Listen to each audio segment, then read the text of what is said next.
നമസ്കാരം. രാഹുൽ മാങ്കൂട്ടത്തിൻ്റെ ജാമ്യ ഹർജിയിൽ ഇന്നലെ വാദം കേട്ടു. പ്രതിഭാഗവും വാദിഭാഗവും ഒരേപോലെ പോരാട്ടം നടത്തി, നിയമ പോരാട്ടം നടത്തി. കോടതി മുഴുവൻ ഇളകി മറിയുകയായിരുന്നു എന്ന് പറഞ്ഞാൽ അത് സത്യമായിരുന്നു. എന്താണ് ഇന്നലെ നടന്നത്? അതിജീവത ഉണ്ടാക്കിയെടുത്ത ഒരു കള്ളക്കേസിനെ പൂർണ്ണമായി തച്ച് തകർക്കുകയായിരുന്നു അഡ്വക്കേറ്റ് ശാസ്തമംഗലം അജിത് കുമാർ. ഒരു പെൺകുട്ടിക്ക് എപ്പോഴെങ്കിലും വിരോധം തോന്നിക്കഴിഞ്ഞാൽ മുമ്പ് ആ പെൺകുട്ടി ഇഷ്ടപ്പെട്ട് ഒരു പുരുഷനോടൊപ്പം കഴിഞ്ഞ് ശാരീരിക ബന്ധം പുലർത്തി, കിടപ്പറ ബന്ധം പുലർത്തി, അവസാനം പിന്നീട് തള്ളി പറയാനും അവരെ കള്ളക്കേസിൽ കുടുക്കി ജയിലടയ്ക്കാനും ഉള്ള കാര്യത്തിൽ ഏറ്റവും വലിയ തെളിവാണ് ഈ കേസ് എന്നാണ് അദ്ദേഹം ഒറ്റ വാക്കിൽ പറഞ്ഞത്.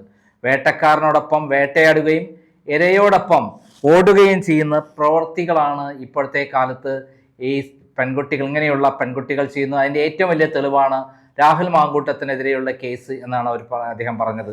അദ്ദേഹം എടുത്തെടുത്ത് പറഞ്ഞത് FIS-ൽ, അതായത് രാഹുൽ മാങ്കൂട്ടത്തിനെതിരെ പരാതി കൊടുത്ത പെൺകുട്ടി കൊടുത്ത പരാതിയിലെ വാചകങ്ങൾ ഉദ്ധരിച്ചുകൊണ്ടാണ് അദ്ദേഹം 5 സുപ്രീം കോടതി ജഡ്ജ്മെന്റുകളടക്കം ഹൈക്കോടതി വിധികളടക്കം സമർപ്പിച്ച് പത്തനംതിട്ട സെഷൻസ് കോടതിയിൽ വാദം നടത്തിയത്. അതിൽ ഏറ്റവും പ്രധാനപ്പെട്ട കാര്യം എന്ന് പറയുന്നത് സുപ്രീം കോടതിയുടെ 2-അംഗ ബെഞ്ചിൻ്റെ വിധിയാണ്. 2026 ജനുവരി 8 വന്ന ആ വിധിയിൽ വളരെ സുപ്രധാനമായി പറയുന്നത് വിവാഹ വാഗ്ദാനം നൽകി ശാരീരിക ബന്ധത്തിൽ ഏർപ്പെട്ടാൽ അത് കുറ്റകരമല്ല, ബലാത്സംഗമാവില്ല എന്നുള്ളതാണ്. ഇവിടെ അങ്ങനെ മാത്രമല്ല, അതായത് ആ പെൺകുട്ടി ഭർത്താവിനോട് ഏറ്റവും അടുത്ത് ബന്ധം പുലർത്തുകയും സ്നേഹബന്ധത്തിലുള്ളപ്പോൾ തന്നെ ആ ഭർത്താവിനെ വഞ്ചിച്ചിട്ടാണ് രാഹുൽ മാങ്കൂട്ടത്തിനെ തേടി വന്നത്.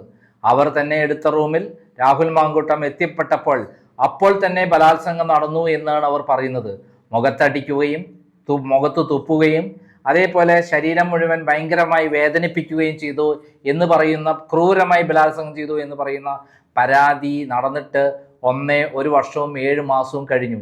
എന്നാൽ 1 വർഷം 7 മാസം മുമ്പ് ഇങ്ങനെ ഒരു കാര്യം ഉണ്ടായിരുന്നെങ്കിൽ പിന്നീട് അവർ രാഹുൽ മാങ്കൂട്ടുമായി ബന്ധങ്ങൾ പുലർത്തുമായിരുന്നില്ല. അവർ അന്നേ തന്നെ ഒരു പരാതി കൊടുക്കുമായിരുന്നു. എന്നിട്ട് സ്വന്തം ബന്ധുക്കളോട് ആ കാര്യങ്ങൾ പറയുമായിരുന്നു. രാഹുൽ മാങ്കൂട്ടത്തിൻ്റെ അടുത്ത് ഇങ്ങനെ പോയിട്ട് ഭർത്താവുമായിട്ടുള്ള പ്രശ്നങ്ങൾ പരിഹരിക്കാനാണ് പോയത് എന്ന് പറയുക. അമ്മയോടും അച്ഛനോടും എങ്കിലും പറയുമായിരുന്നു, അല്ലെങ്കിൽ പോലീസ് സ്റ്റേഷൻ ഒരു പരാതി കൊടുക്കുമായിരുന്നു. അതൊന്നും ചെയ്യാതെ അവർ 1 കൊല്ലം 7 മാസം കഴിഞ്ഞപ്പോൾ ഈ രാഹുൽ മാങ്കൂട്ടത്തിന് മറ്റ് പെൺകുട്ടികളുമായി ബന്ധമുണ്ടെന്ന് മനസ്സിലാക്കിയ ഉടനെ തന്നെ അതിൻ്റെ വൈരാഗ്യം തീർക്കാൻ വേണ്ടി ഉണ്ടാക്കിയെടുത്ത ഒരു ഫാബ്രിക്കേറ്റഡ് കേസാണ് ഈ പരാതി എന്ന് കൃത്യമായി അഡ്വക്കേറ്റ് ശാസ്തമംഗലം കോടതിയിൽ സമർപ്പിച്ചപ്പോൾ എതിരഭിപ്രായം പറയാൻ പ്രോസിക്യൂഷന് കഴിഞ്ഞില്ല. കോടതി ചോദിക്കുന്ന ഓരോ ചോദ്യങ്ങൾക്കും കൃത്യമായി മറുപടി പറഞ്ഞുകൊണ്ട് അദ്ദേഹം പറഞ്ഞത്, ഇതിൻ്റെ നിയമപ്രശ്നങ്ങൾ കേസ് ഫയൽ ചെയ്തതുമായി ബന്ധപ്പെട്ട് ഒരിക്കലും നിലനിൽക്കുന്ന പരാതിയല്ല ഉള്ളത്. ഒന്നാമത് പരാതി വിദേശത്ത് അയച്ചു, ഇമെയിൽ വഴി അയച്ചു, അതിനുശേഷം മൊഴിയെടുത്തില്ല, ഒപ്പിട്ടില്ല, വീഡിയോയിൽ പകർത്തിയില്ല. രണ്ടാമത് അവരുടെ മെഡിക്കൽ ടെസ്റ്റ് നടത്തിയില്ല. അതുകൊണ്ട് തന്നെ ഈ കേസ് നിലനിൽക്കുകയില്ല. പക്ഷെ ഞാൻ അതിന് പ്രാധാന്യം കൊടുക്കുന്നില്ല. രണ്ടാമത് പോലീസ് അറസ്റ്റ് ചെയ്തത് തന്നെ അർദ്ധരാത്രി വന്നു ഒരു MLA ഒരാളോട് എല്ലാ നിയമങ്ങളും ലംഘിച്ച് അറസ്റ്റ് മെമ്മോ ഒപ്പിടാതെ, അതേപോലെ ഇൻസ്പെക്ഷൻ മെമ്മോ തയ്യാറാക്കാതെ, മറ്റൊരാളോട് സംസാരിക്കാൻ അവസരം കൊടുക്കാതെ അറസ്റ്റ് ചെയ്ത് കൊണ്ടുപോയി. അതിനും ഞാൻ ഇവിടെ പ്രാധാന്യം കൊടുക്കുന്നില്ല.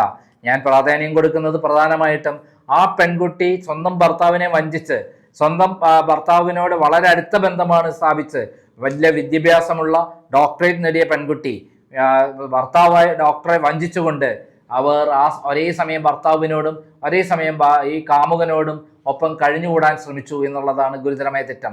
സ്വന്തം ഭർത്താവിനെ വഞ്ചിച്ച് അവർ ഈ രാഹുൽ മാങ്കൂട്ടത്തിനെ തേടി വന്ന് അവരുടെ ശാരീരിക ബന്ധത്തിൽ ഏർപ്പെടുകയും ചെയ്തത് അവരുടെ സ്വന്തം താല്പര്യമാണ്. അതിന് തെളിവാണ് ഞാൻ ഹാജരാക്കിയിട്ടുള്ളത്. ആ ഓഡിയോ ബഹുമാനപ്പെട്ട കോടതി കേൾക്കണം. അതിലെ യുവതി പറയുകയാണ്, എനിക്ക് രാഹുൽ മാങ്കൂട്ടത്തോട് വല്ലാത്ത താല്പര്യമാണ്, രാഹുൽ മാങ്കൂട്ടമായി എനിക്ക് ഒരുമിച്ച് കഴിയണം, ഒരുമിച്ച് കിടപ്പറ പങ്കിടണം എന്ന് പച്ചയായി പറയുകയാണ്. ആ പച്ചയായി പറയുന്നത് എനിക്ക് ഈ കോടതിയിൽ പറയാൻ പറ്റില്ല. അത് ബഹുമാനപ്പെട്ട കോടതി നേരിട്ട് കേൾക്കണം. ഈ കോടതി നിരവധി അഡ്വക്കേറ്റുമാരുണ്ട്, ലേഡി അഡ്വക്കേറ്റുമാരുണ്ട്. അവരെ മുന്നിൽ എനിക്ക് വിവരിക്കാനുള്ള ഒരു വല്ലാത്ത ഒരു മാനസികമായ അവസ്ഥയുണ്ട്. ആ അവസ്ഥയിൽ ഞാൻ പറയുന്നത് ശരിയല്ല. ബഹുമാനപ്പെട്ട കോടതി നേരിട്ട് കാണണം ആ ഓഡിയോകൾ. ഒന്നും രണ്ടല്ല പല ഓഡിയോകളാണ് അവർ സംസാരിച്ചിട്ടുള്ളത്. അതിലൊന്നും തന്നെ ബലാത്സംഗം നടന്നത് ഇല്ല എന്ന് മാത്രമല്ല രാഹുൽ മാങ്കൂട്ടുമായി ശാരീരിക ബന്ധത്തിലേർപ്പെടാൻ അവർക്ക് വല്ലാത്ത ക്രൈസിസ് ആയിരുന്നു, വല്ലാത്ത പ്രണയമായിരുന്നു, വല്ലാത്തൊരു മോഹമായിരുന്നു അവർക്കുണ്ടായിരുന്നത്. അതിൽ അവർ ആനന്ദം കണ്ടെത്തിയിരുന്നു. ആ ആനന്ദം കണ്ടെത്തിയതിൻ്റെ ഭാഗമായിട്ടാണ് അവർ ഇങ്ങനെ ശാരീരിക ബന്ധം പുലർത്തിയിട്ടുള്ളത്. ശാരീരിക ബന്ധം പുലർത്തിയതിന് ശേഷം ഈ പറയുന്ന യുവതിയുടെ അതിജീവിതയുടെ അമ്മയ്ക്ക് അസുഖം വന്നപ്പോൾ ആ അസുഖം അതിജീവിതയുടെ ഭർത്താവിൻ്റെ അമ്മയ്ക്ക് അസുഖം വന്നപ്പോൾ ഹോസ്പിറ്റലിൽ കൊണ്ടുപോവുകയും അമൃത ഹോസ്പിറ്റലിൽ മറ്റേതോ ഹോസ്പിറ്റലിൽ കൊണ്ടുപോയപ്പോൾ ഇദ്ദേഹം തന്നെ രാഹുൽ മാങ്കൂട്ടം തന്നെ അമൃത ഹോസ്പിറ്റലിൽ എല്ലാ അറേഞ്ച്മെന്റ് ചെയ്യുകയും അവിടെ എല്ലാ സൗകര്യങ്ങളും ചെയ്യുകയും മാത്രമല്ല അമ്മയുടെ കൂടെ കഴിയണമെന്ന് നിർബന്ധിക്കുകയും ചെയ്ത ഒരാളാണ് എന്ന് പറഞ്ഞിട്ടുള്ള ഞാനല്ല, രാഹുൽ മാങ്കൂട്ടമല്ല, പകരം യുവതിയാണ്. അതിനർത്ഥം എന്താണ്? ഈ ബലാത്സംഗത്തിന് ശേഷം ഇത്രയും അടുത്തൊരു ബന്ധമാണ് ഇവരെ ഉണ്ടായിരുന്നെങ്കിൽ ഇത് ബലാത്സംഗമാണോ യുവർ ഓണർ എന്നാണ് കോടതിയിൽ അദ്ദേഹം ചോദിച്ചത്.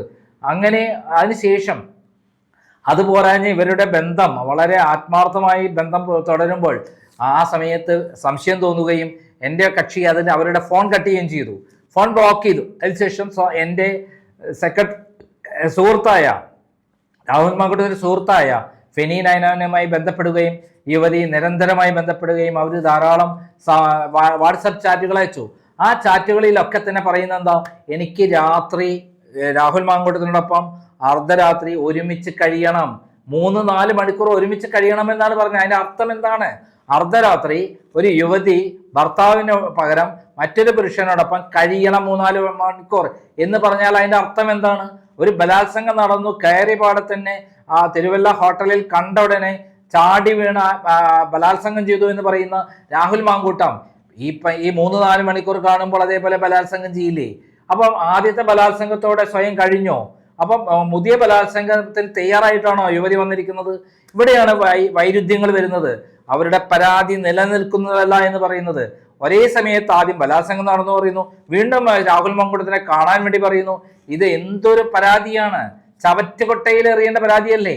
രാഹുൽ മാങ്കൂട്ടത്തിനോടുള്ള വിരോധം, രാഹുൽ മാങ്കൂട്ടം മറ്റു പെൺകുട്ടികളുമായി ബന്ധമുണ്ടെന്ന് അറിഞ്ഞ ഉടൻ തന്നെ ആ മുമ്പ് സ്വയം പരസ്പര അനുവാദത്തോടെ പരസ്പര അംഗീകാരത്തോടെ കൂടി നടന്ന കിടപ്പറ പങ്കിടൽ അതെങ്ങനെ ഇല്ലീഗലാകും? പരസ്പര സമ്മതത്തോടു കൂടി നടത്തിയ അവർ ചെയ്തെന്താണ്? ഭർത്താവിനെ വഞ്ചിച്ചുകൊണ്ടാണ് ഇവിടെ നടത്തിയിട്ടുള്ളത്. അതായത് വേട്ടക്കാരനോടൊപ്പം വേട്ടയാടുകയും ഇരയോടൊപ്പം ഓടുകയും ചെയ്യുന്ന ഒരു പ്രത്യേക ജീവിത രീതിയാണ് ഈ പറയുന്ന അതിജീവിതയ്ക്കാണ് ഉള്ളത് എന്നല്ലേ തെളിയിക്കുന്നത്. സ്വന്തം കുടുംബത്തെ സംരക്ഷിക്കാതെ അന്യപുരുഷനോടൊപ്പം കിടപ്പറ പങ്കിട്ട അവരുടെ പരപുരുഷ ബന്ധമുള്ള സ്ത്രീ എന്നല്ലേ പറയേണ്ടത്? അവരെ പറ്റി എന്താണ് അങ്ങനെ ചോദിക്കാത്തത്? അവരെന്താണ് അങ്ങനെ ചിന്തിക്കാത്തത്? യഥാർത്ഥത്തിൽ ഇവിടെ രാഹുൽ മാങ്കൂട്ടം കുറ്റക്കാരനെയല്ല. രാഹുൽ മാങ്കൂട്ടം ഈ റേപ്പ് എന്ന് പറയുന്ന 376 വകുപ്പ് നിലനിൽക്കുന്നതേയല്ല. പകരം 506 വകുപ്പ് ക്രിമിനൽ ഇന്റിമിഡേഷനും ഭീഷണിപ്പെടുത്തുക അങ്ങനെ ഒരു സംഭവമില്ല. അവരുടെ താല്പര്യപ്രകാരം അവർ പിന്നാലെ നടക്കുകയായിരുന്നു രാഹുൽ മാങ്കൂട്ടത്തിന്റെ കൂടെ എന്നാണ് പറഞ്ഞിട്ടുള്ളത്. പ്രത്യേകിച്ചും 1 കൊല്ലം 7 മാസം മുമ്പ് നടന്ന ഈ സംഭവം എങ്ങനെയാണ് ഇപ്പോൾ അവർക്ക് പരാതിയായിട്ട് വരുന്നത്? അന്നൊരു പരാതി കൊടുക്കാമായിരുന്നില്ലേ? അങ്ങനെ ഒരു പരാതിയും അവർ കൊടുത്തിട്ടില്ല. അവര് പിന്നെ മാത്രമല്ല അതിന് ശേഷം കുറെ സമ്മാനങ്ങൾ മേടിച്ചു കൊടുത്തു, ഷർട്ട് മേടിച്ചു കൊടുത്തു, ഡ്രസ്സ് മേടിച്ചു കൊടുത്തു, ചെരുപ്പ് മേടിച്ചു കൊടുത്തു, പൈസ കൊടുത്തു, മാത്രമല്ല പാർട്ടിക്ക് സംഭാവന കൊടുത്തു, മാത്രമല്ല 1,14,00,000 രൂപ മുടക്കി പാലക്കാട് ഫ്ലാറ്റ് വാങ്ങിക്കൊടുക്കാമെന്ന് ഓഫർ ചെയ്തു. അത്രയും ഓഫർ ചെയ്ത ഒരാള്, അതായത് രാഹുൽ മാങ്കൂട്ടം മൊബൈൽ ഓഫാക്കി വെച്ചിരിക്കുന്നു, ബ്ലോക്ക് ചെയ്തിരിക്കുന്നു എന്ന് പറയുന്ന ഒരു കാര്യത്തിൽ പിന്നെ എങ്ങനെയാണ് ഇതൊക്കെ രാഹുൽ മാങ്കൂട്ടം അങ്ങോട്ട് വിളിക്കുന്നത്? ഇങ്ങോട്ട് വിളിച്ച് ഓഫർ ചെയ്തതല്ലേ? ഇതാണ് സത്യം എന്നിരിക്കുക. അതേപോലെ ഹോട്ടലിൽ റൂം എടുത്തത് അവരല്ലേ? വിദേശത്ത് നിന്ന് വന്ന് കഷ്ടപ്പെട്ട് വന്ന് ഭർത്താവുമായിട്ട് യാതൊരു പ്രശ്നവുമില്ല എന്ന് കൃത്യമാക്കിയ FISൽ പറയുന്നുണ്ട്. അങ്ങനെയുള്ള സമയത്ത് ഹോട്ടലിൽ വന്ന് എന്തിനാണ്? രാഹുൽ മാങ്കൂട്ടനുമായിട്ട് അവരുടെ മാനസികമായിട്ട് രാഹുൽ മാങ്കൂട്ടവുമായിട്ട് ശാരീരിക ബന്ധം പുലർത്തണമെന്ന് ആഗ്രഹിച്ച് ഓടിയെത്തതാണ് അവർ. അതിനു വേണ്ടിയിട്ടാണ് അവർ തയ്യാറായി. പിന്നെയും രാഹുൽ മാങ്കൂട്ടത്തിന് അതിന് കിട്ടാതെ വന്നപ്പോൾ അവർ അവസാനം കണ്ടെത്തുന്നു മറ്റു സ്ത്രീകളുമായി ബന്ധമുണ്ടെന്നുള്ളത്. ആ സ്ത്രീകളുമായി ബന്ധമുണ്ടെന്ന് കണ്ടതോടു കൂടിയിട്ടാണ് അവർ എന്തായത് ഇത് ഇത്തരത്തിൽ ബലാത്സംഗമാക്കി മാറ്റത്? ഇത് സ്ഥിരമായിട്ട് ഇതുപോലുള്ള കേസുകൾ എടുത്താൽ ജയിലിൽ ഇത്തരം സ്ത്രീകൾ, ഇത്തരം ആളുകളൊക്കെ പുരുഷന്മാരെ കൊണ്ട് നിറയും. കാരണം അത്രയും കള്ളക്കേസുകളാണ് ഈ പുരുഷന്മാർ കൊടുക്കുന്നത്. അത് എന്തിനാണ് അതുകൊണ്ട് രാഹുൽ മാങ്കൂട്ടത്തിനെ ജയിലിലിട്ട് വെച്ചിരിക്കുന്നത്? അദ്ദേഹം രണ്ട് കേസുകളിൽ ജാമ്യം കിട്ടിയതല്ലേ? അദ്ദേഹം ബെയിൽ കണ്ടീഷൻ ലംഘിച്ചിരുന്നെങ്കിൽ അദ്ദേഹം അകത്താവില്ലേ? ഈ കേസിലും ബെയിൽ കണ്ടീഷൻ കൊണ്ടുവച്ചാൽ ആ ബെയിൽ കണ്ടീഷൻ അംഗീകരിക്കാൻ അദ്ദേഹം തയ്യാറാണ്. അദ്ദേഹം ഒരു തെറ്റും ചെയ്യില്ല. തെറ്റ് ചെയ്താൽ അപ്പോൾ തന്നെ ബെയിൽ ക്യാൻസൽ ആവുന്നതല്ലേ? ഒരാളെ, നിരപരാധിയായ ആളെ എന്തിനു ജയിലിടണം? പ്രത്യേകിച്ച് MLA ആയ ഒരാള്. അപ്പൊ ഇതിൽ നിന്ന് മനസ്സിലാവേണ്ട കാര്യം, ഈ കേസ് ഫാബ്രിക്കേറ്റഡ് ആണ്. ആ പെൺകുട്ടിക്ക് മറ്റൊരു പെൺകുട്ടിയുമായി ബന്ധമുണ്ട്, അല്ലെങ്കിൽ പല പെൺകുട്ടികളായി രാഹുൽ മാങ്കൂട്ടത്തിന് ബന്ധമുണ്ടെന്ന് മനസ്സിലാക്കിയതോടെ പിണറായി വിജയന്റെ ഒരു ചട്ടകമായി പ്രവർത്തിക്കുകയാണ് അവർ ചെയ്തിട്ടുള്ളത് എന്നാണ് നമ്മൾ മനസ്സിലാക്കേണ്ടത്. അല്ലാതെ ഇതൊരു ഫാബ്രിക്കേറ്റ് കേസാണ്, ഒരിക്കലും നിലനിൽക്കുന്ന, നിയമപരമായി നിൽക്കില്ല. മറ്റു നിയമങ്ങൾ, അദ്ദേഹത്തെ അറസ്റ്റ് ചെയ്യുന്ന നിയമവിരുദ്ധം, അതേപോലെ പരാതിക്കാരിയുടെ മൊഴിയെടുത്ത നിയമവിരുദ്ധം, അതിവിടെ നോക്കണ്ട. ഇത് ബലാത്സംഗമാണോ അല്ലയോ എന്നുള്ളത് മാത്രമാണ് നോക്കേണ്ടത്. അങ്ങനെ നോക്കുമ്പോൾ ഇന്ത്യയിലെ ബലാത്സംഗത്തിന് നിർവചിക്കപ്പെട്ട എല്ലാ നിർവചനങ്ങളും ഒരു നിർവചനത്തിലും പെടാത്ത പരസ്പര സമൂഹത്തോടു കൂടിയിട്ടുള്ള ബന്ധമാണ് ഉണ്ടാക്കിയിട്ടുള്ളത്. ഇനിയും ധാരാളം കേസുകൾ അദ്ദേഹത്തിന്റെ പേരിൽ എടുക്കുന്നു എന്നാണ് പറയുന്നത്. അതെന്തെങ്കിലുമായിട്ട് അതപ്പോൾ നോക്കാം. പക്ഷെ ഇപ്പോൾ എടുത്ത 2 കേസുകളുണ്ട്. അതിലൊരു കേസിൽ പരാതിക്കാരി തന്നെ മുങ്ങിയിരിക്കുന്നു. അതേപോലെ ആദ്യത്തെ പരാതിയിൽ അവര് ഇതേപോലുള്ള ഒരു സമാന സ്വഭാവമുള്ള കേസാണ്. സ്വന്തം ഭർത്താവിനെ വഞ്ചിച്ച് ഇങ്ങനെ ഉണ്ടായി എന്ന് പറയുന്നത്. അതിപ്പോ ഹൈക്കോടതി അടഞ്ഞിരിക്കുകയാണ്. ഈ സന്ദർഭത്തിൽ ഈ രാഹുൽ മാങ്കൂട്ടത്തിനെ പുറത്തുവിട്ടാൽ പോലും ഈ പറയുന്ന പരാതിക്കാരിയുമായി ബന്ധപ്പെട്ട തെളിവുകൾ നശിപ്പിക്കാൻ പോവില്ല. കാരണം ഹോട്ടലിലെ തെളിവെടുത്തു, ഉടമകൾ തന്നെ തെളിവെടുത്തു, റൂമുമായി ബന്ധപ്പെട്ട ആളുകൾ തെളിവെടുത്തു. പിന്നെ ഇത് ഫോറൻസിക് ലാബിലേക്ക് അയക്കേണ്ട കാര്യമാണ് അദ്ദേഹത്തിന്റെ മൊബൈൽ. അതിന് ഫോറൻസിക് ലാബിലെ ആളെ സ്വാധീനിക്കാൻ ശ്രമിച്ചു എന്ന് പറഞ്ഞാൽ വിഡിത്തമല്ലേ? ഗവൺമെന്റ് അതോറിറ്റി അല്ലേ? അതിലെ കയ്യക്ഷരം അയച്ചു എന്ന് പറയുന്നത് അയക്കണം. ആ കയ്യക്ഷരം അയക്കണമെങ്കിൽ അതിന് അവിടെ എക്സ്പേർട്ടിന്റെ അടുത്ത് പോയി രാഹുൽ മാങ്കൂട്ടം സ്വാധീനിക്കുമെന്നാണോ പറയുന്നത്? ഇതെല്ലാം വിഡിത്തമാണ്. ഇതൊന്നും നടക്കുന്നതല്ല. ആരെയും അങ്ങനെ സ്വാധീനിച്ചിരുന്നെന്ന് തെളിയുകയാണെങ്കിൽ അപ്പോൾ തന്നെ ജാമ്യം റദ്ദാക്കിക്കൂടെ? അതിനുള്ള കണ്ടീഷൻ ഉണ്ടാവുമല്ലോ. എന്തായാലും ഒരു കാര്യം വളരെ വ്യക്തമായി പറയാം. സുപ്രീം കോടതി വിധിയുടെ അടക്കം 5 ജഡ്ജ്മെന്റുകളാണ് പത്തനംതിട്ട സെഷൻസ് കോടതിയിൽ ഹാജരാക്കിയ തീപ്പൊരി വാദമായിരുന്നു കോടതി നടന്നത്. അതായത് 2 മണിക്കൂർ നീണ്ട വാദം കേട്ട അഡ്വക്കേറ്റ്മാർ പറയുന്നത്, ഇത്രയും മനോഹരമായിട്ട് ഇതിനപ്പുറത്തേക്ക് ഒരാൾക്കും വാദിക്കാൻ പറ്റില്ല. ഈച്ച് ആൻഡ് എവരി പോയിന്റ്, ഒരു അക്ഷരം പോലും വാദിഭാഗത്തിന് പറയാനുണ്ടായിരുന്നില്ല. ആകപ്പാടെ പറയുന്നത് ഇദ്ദേഹം സ്ഥിരം കുറ്റവാളിയാണെന്നാണ്. ഏതെങ്കിലും ഒരു കേസിൽ ശിക്ഷിക്കപ്പെട്ടിരുന്നെങ്കിൽ അദ്ദേഹം സ്ഥിരം കുറ്റവാളിയായി കാണാമായിരുന്നു എന്നാണ് അഡ്വക്കേറ്റ് ശാസ്ത്രമംഗലം അജിത് കുമാർ പറഞ്ഞത്.